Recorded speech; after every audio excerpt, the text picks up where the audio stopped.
पुणे सोलापूर महामार्गावरील ST buses थांबत असल्याने यवत येथील वृद्ध नागरिक आणि शालेय विद्यार्थ्यांचे मोठे हाल होऊ लागले आहेत। या एसटी बसेस सेवा रस्त्यावरून यवत चौकामध्ये उभ्या करण्याची मागणी नागरिक करत आहेत।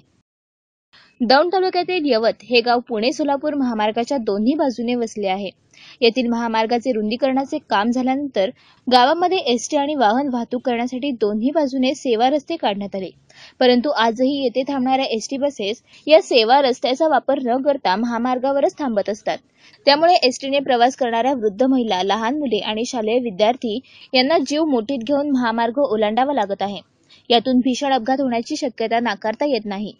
ही कसरत येथे संपत नाही तर या मुख्य रस्त्याच्या कडेला लावलेले लोखंडी बॅरिकेड्स ओलांडताना अनेक महिला, मुली, वृद्ध नागरिक त्यावरून घसरून पडत असतात।